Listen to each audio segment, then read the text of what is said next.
Baik, untuk sesi berikutnya adalah sesi tanya jawab. Silakan yang ingin bertanya. Ini sebelumnya ada yang sudah menanyakan Ibu terkait dengan program KKN. Saya lupa nama mahasiswanya, Njeh. Pertanyaannya, dalam melaksanakan program KKN masyarakat, bagaimana contoh teknis pelaksanaan sementara di situasi pandemik ini tidak boleh berkumpul begitu, Ibu? Langsung dijawab, Bu? Atau ada pertanyaan yang lain? Langsung saya jawab apa langsung nunggu pertanyaan yang lain? Bu, sementara belum ada, Njeh. Ya. Baik, mungkin tadi setelah Anda menyaksikan tayangan dari slide saya. Nah, ini contoh-contoh teknis. Ya, ini contoh teknisnya ini ya, adik yang bertanya. Ini contohnya. Contoh teknisnya. Misalkan Anda yang ini, pelatihan bercocok tanam sayuran. Misalkan, ya ini contohnya. Contoh teknisnya seperti apa? Berarti kegiatan Anda adalah yang pertama mempersiapkan materinya. Kan ya kan? Oh, caranya bercocok tanam itu seperti apa dan sebagainya. Kemudian Anda pilih dulu, Anda pilih aku mau khusus yang sayuran misalkan. Anda sayuran, oleh karena itu Anda pilih bercocok tanam sayuran kubis atau sawi atau kacang panjang dan sebagainya Anda pilih. Kemudian itu secara materi Anda bisa download di Google Scholar atau di Google, terus Anda susun. Anda susun bisa menjadi poster, bisa menjadi teks. Nah ini nanti kalau misalnya programnya adalah mau pelatihan, ini boleh Anda pakai Zoom juga boleh, pakai WA Group juga boleh. Ini kalau mau yang misalkan secara daring, Anda boleh menyebarkan lewat WA Group, boleh menyebarkan pada namanya Facebook, dan sebagainya. Pada grup-grup yang kira-kira Anda bentuk boleh, atau di grup-grup titip teman untuk menyebarluaskan itu. Jadi secara daring. Kalau misalnya harus melatih, itu nanti juga Anda bisa dari rumah. Yaitu membuat materi-materi disusun sedemikian rupa, misalnya pakai Zoom jika bisa, nanti janjian dulu, atau pakai WA Group, dan sebagainya. Atau Anda tempelkan di pengumuman-pengumuman di masjid, itu juga bisa. Jadi, sedapat mungkin menghindari kontak fisik dengan banyak orang. Namanya juga protokoler pencegahan penyebaran COVID. Jadi Anda juga dalam melaksanakan proker juga seperti itu. Saya kira gitu Bu Made. Kalau ada yang kurang jelas lagi, saya persilahkan. Bu Made. Baik Bu Tati. Ada lagi pertanyaan?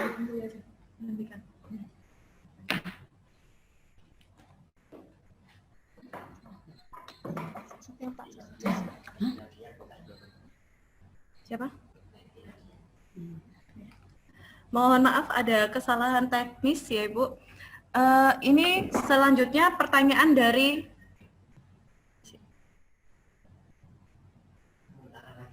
turun tangan lagi sebentar. Oke, untuk pertanyaan selanjutnya Ibu dari kolom chat, yaitu apakah boleh berkelompok kerjasama berkelompok begitu nggih Bu di mahasiswa KKN? Atau mereka melaksanakan program bareng begitu maksudnya? Apakah diperbolehkan? Saya kira ketentuan-ketentuan dari panitia itu sudah jelas bahwa KKN ini adalah KKN individu. Jadi memang mahasiswa dituntut untuk membuat program secara individu. Tetapi kemudian di dalam membuat program ini berdiskusi dengan temannya, ya tentu saja bisa. Tetapi dia harus secara individu melaksanakan programnya ini. Mengapa kok tidak boleh berkelompok? kita namanya melanggar protokoler kalau kita berkelompok. Kita kan saat ini menghindari social distancing-nya. Kita harus menjalankan social distancing. Jadi, itu nanti mahasiswa itu, prokernya itu menyusun individu, kemudian melaporkan secara individu, membuat dokumentasi secara individu. Karena Anda kan di rumah masing-masing. Kalau berkelompok berarti Anda akan ketemuan. Ini akan membahayakan. Begitu Bu Made. Oke, baik Bu, sangat jelas sekali. Baik, untuk mahasiswa yang ingin bertanya, dipersilahkan angkat tangan atau raise hand. Adakah? Mohon panitia yang lain. Ico Dharma ya? Sudah di-unmute? Ico Dharma sudah di... Silahkan Ico Dharma.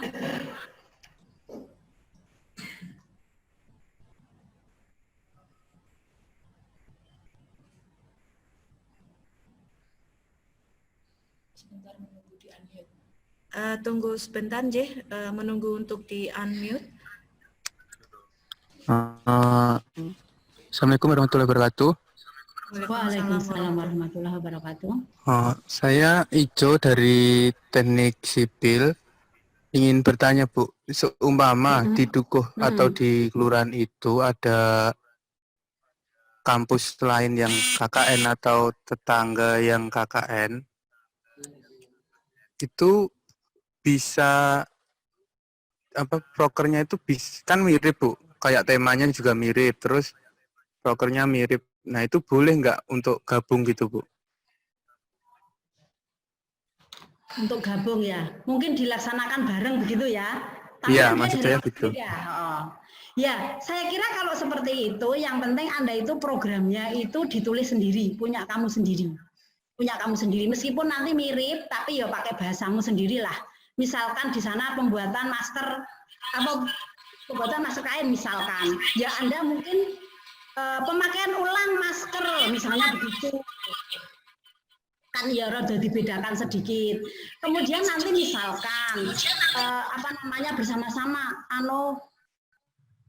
misalkan kegiatannya mencari materi. Ini loh saya dapat materi ini, kamu dapat ini. Lah ini saling bertukar materi juga bisa.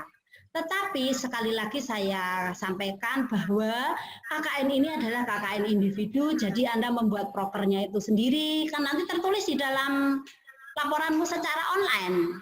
Di sana Anda harus punya program kerja. Kalau ya misalnya kami tutup mata, aku mbuh turunan karo kancamu sing kampus lain ya, tapi kita kan nggak tahu.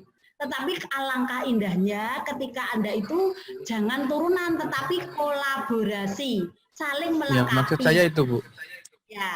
Ya, gitu Mas Ico Dharma. Saya kira bisa, tetapi pelaporannya individu nggih? Ya, kalau pelaporan tetap individu Bu, maksud saya. Oke Mas Iko, jadi silahkan berkolaborasi. Malah itu nanti tetap jaga protokoler COVID-nya ya, Mas Ico ya. Oke Bu, siap. Oke, ya baik. Makasih Bu. Terima kasih, Pak. Ya. Monggo Bu Made. Baik, baik. Mungkin dari mahasiswa atau Bapak Ibu dosen yang ingin bertanya pada sesi pertama ini, kami persilahkan. Ade Rahayu. Ade Rahayu, dipersilahkan mungkin di unmute dulu. Ade Rahayu.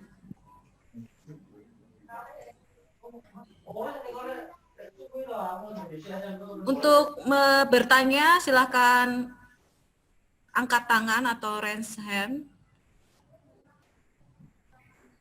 Ade Rahayu, sudah siap?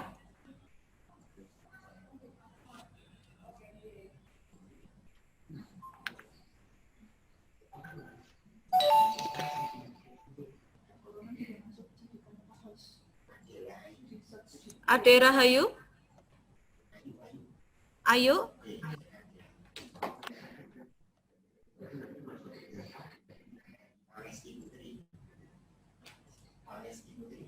Pangesti Putri, karena Mbak Ade tidak connect. Angesti Putri? Pangesti Putri ya? Silahkan. Ya. Assalamualaikum Bu Tati, Nyun Sewu, saya Pangesti Putri dari Fakultas Kesehatan Masyarakat Bu. Kami dari Oh Fakultas iya. Kesehatan Masyarakat. Nah, kebetulan kami kan juga bekerja di Puskesmas saat ini. Program Puskesmas saat ini kan juga penanggulangan COVID. Itu bagaimana kalau kita include ke dalamnya, sementara nanti video yang kita tampilkan ada video yang kita bukan bekerja sendiri tapi beserta tim. Meskipun beserta tim kita tetap melakukan protokol kesehatan. Jadi video yang kita tampilkan nanti tetap enggak satu orang, jadi ada beberapa orang. Bagaimana Bu, mohon izin? Beberapa orang maksudnya yang melakukan program, Bu? Iya, ya, karena di sini kita kan enggak bekerja sendiri, jadi ada PPD, ada timnya, ada promkes, ada sanitarian seperti itu, ada. Oh iya. Ya, jadi kita enggak sendiri, kita gabung bersama mereka, tapi tetap nanti laporannya kita sendiri, tidak dengan mahasiswa yang lain. Oh iya, baik. Jadi nanti kan mungkin Bu Pangesti Putri ini dosen atau mahasiswa ya? Mahasiswa Bu. Oh mahasiswa Mahasiswa, Bu Pangesti. Oh iya, Bu Pangesti, salam kenal ya. Berarti Bu Pangesti mungkin sudah bekerja begitu ya? Sudah bekerja begitu? Sudah, Ya, sudah. Bisa diambil sebagai proker, silakan. Alangkah indahnya loh, ini idealnya ya. Kan Bu Pangesti Putri di dalam tim itu kan punya peran sendiri ya. Mungkin tugasnya Bu Pangesti Putri apa di situ. Nah ini boleh Anda jadikan proker Bu. Tetapi kemudian pelaksanaannya nanti secara tim, tentunya protokoler kan Bu, protokoler COVID kan? Ya. Nah ini silakan pelaksananya bersama tim, kan digabungkan dengan tim yang lain kan itu. Kalau dalam organisasi betul. Ya bisa. Tapi saya sarankan itu yang menjadi tugas Bu Pangesti Putri. Jadi di dalam penanganan COVID itu kan Bu Putri dapat peran ya, dapat job. Ya. Nah itu silakan diambil. Oh iya. Ya. Terima kasih Bu. Terima kasih. Iya sama-sama. Terima kasih. Assalamualaikum. Waalaikumsalam warahmatullahi. Yang selanjutnya Ibu atas nama Adinda Maulidina Sheila Devayani, silahkan. Untuk Maulidina, videonya tolong di ini ya. Mohon maaf, saya sedang ada pelatihan, jadi saya tidak bisa menyalakan video. Oke. Baik. Silahkan langsung bertanya, Mbak.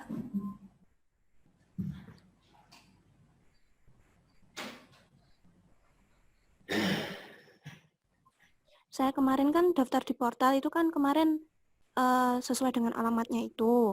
Terus kemarin itu terjadi percekcokan gitu Bu sama kepala desanya, akhirnya tidak diizinkan, akhirnya saya ganti lokasi. Itu bagaimana nggih Bu, apa di laporannya tetap atau portalnya kan tidak bisa diganti? Itu laporannya bagaimana? Kan tadi diterangkan walaupun lokasi terpisah itu kan diperbolehkan.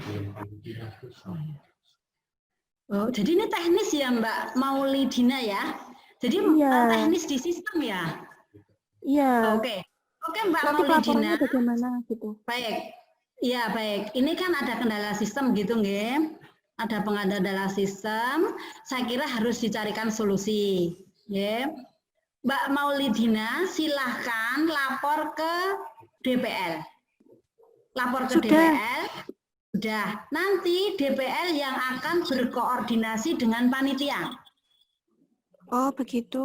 Ya, mengapa seperti itu? Karena sistemnya itu kan sudah, namanya juga sistem itu kan semua automatically gitu loh ya.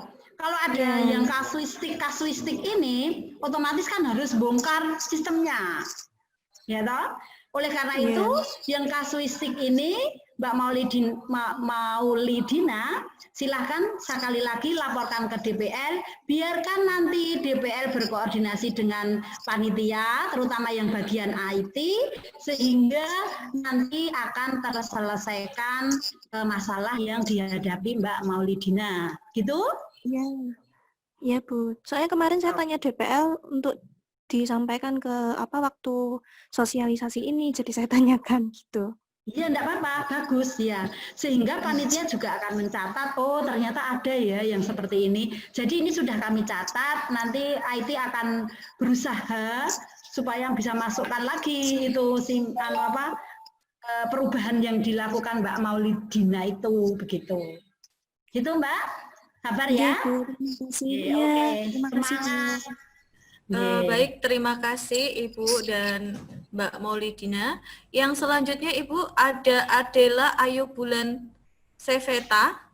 Ya. Silakan Mbak Adela. Selamat pagi Bu Tati. Ya, pagi Mbak Adel. Mau tanya Bu, semisal kita melakukan program kerja secara langsung tapi tetap mematuhi protokol kesehatan, boleh apa tidak Bu? Semisal hanya mengumpulkan beberapa orang, yaitu 3 sampai 5 orang. Terima kasih. Oh, baik Mbak Adel. Kita nggak usah kenalan lagi ya. Kita sudah kenal kan? Ya, tetap semangat ya Mbak Adel, masih di Cawas. Masih Bu. Oke. Ya, silakan Mbak, ketemuan tetap jarak pertemuan Anda perhatikan ya, minimal 1,5 meter ya. Kemudian terus tujuannya pertemuan ini harus benar-benar urgen. Mengapa harus mengumpulkan itu harus benar-benar urgen? Gitu nggih? Kemudian yaitu tadi dalam lokasi atau ruangan yang Anda pakai untuk pertemuan itu harus ada jarak antara satu individu dengan individu yang lain minimal 1,5. Saya setuju tadi mematuhi protokoler pencegahan COVID. Syukur-syukur ada cuci tangan dengan sabunnya atau ada hand sanitizer-nya, semua pakai masker, itu dipersilahkan. Begitu Mbak Adel? Baik Bu. Halo Mbak Adel? Ya Bu. Sudah jelas ya? Baik, Sudah. jadi boleh ya. Okay. Oke, Terima baik, kasih, Bu terima Tati. kasih. Ya. Bisa satu pertanyaan lagi, Bu? Oke, Sebelum monggo, kita Bu akhiri, Made. Iya, silakan Bu Made. dengan Evi Nadia Dara. Silakan Mbak Evi. Evi Nadia Dara.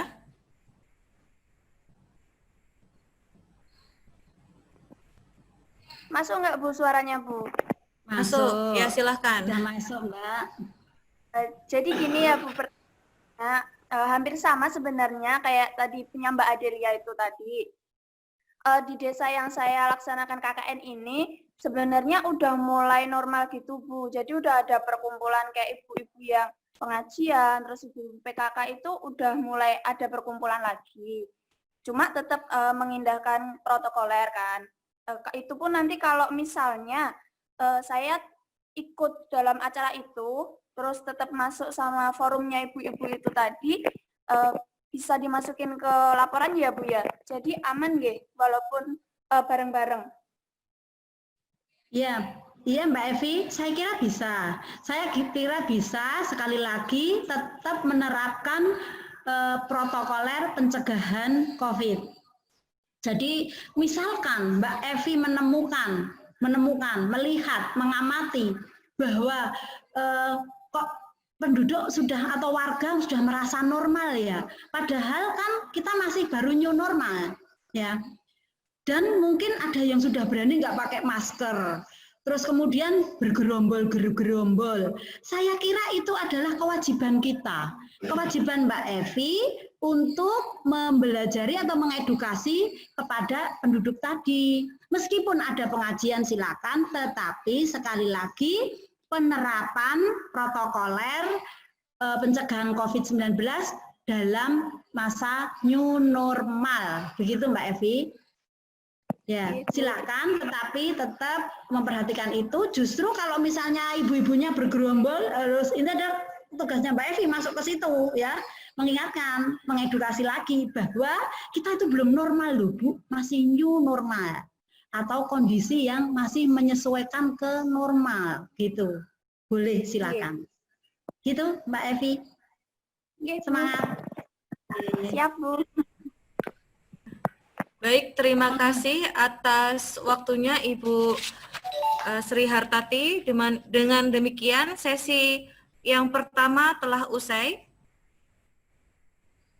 Atas dukungan dan partisipasinya kami mengucapkan banyak terima kasih kepada Ibu Sri Hartati.